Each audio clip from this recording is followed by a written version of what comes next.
Welcome back to Bombtastic Gaming. I'm Jake. Thank you all for tuning in and all the support.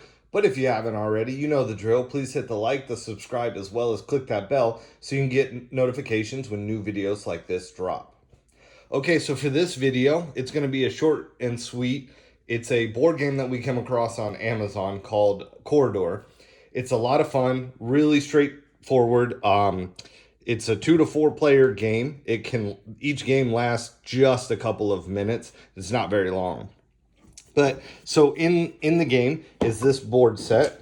It comes with the little rules pamphlet and this little bag, which contains these walls and these 4 little figures.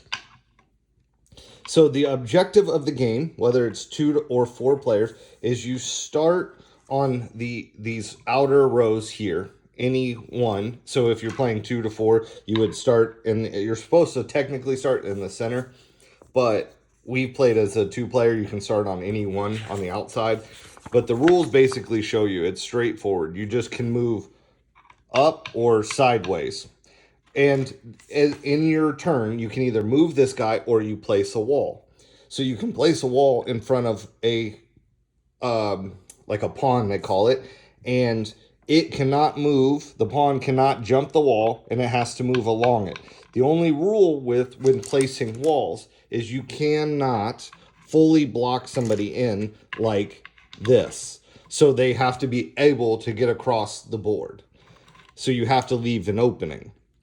That is the only key piece to that.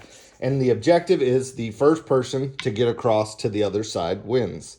So, and then like I stated, you can either move or put one fence down. And then, so the rules kind of show you, see, the fences must be used to facilitate and it cannot impede. They have to be able to get to the goal line.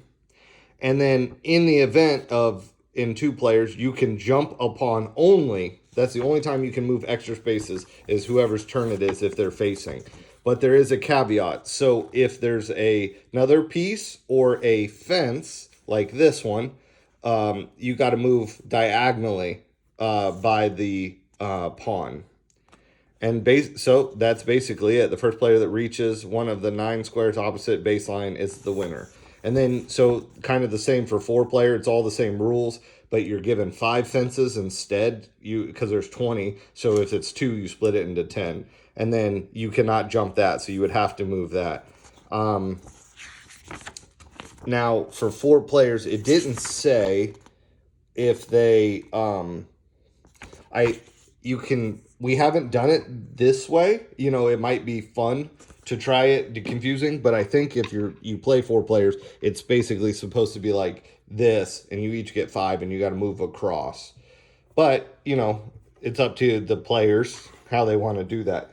But, like I said, this is a very short video on this board game called Quoridor.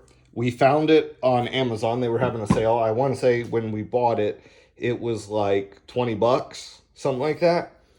But it's a fun game. They last about, I'd say, if you play 2 players, which we've only done, it's about 5 minutes.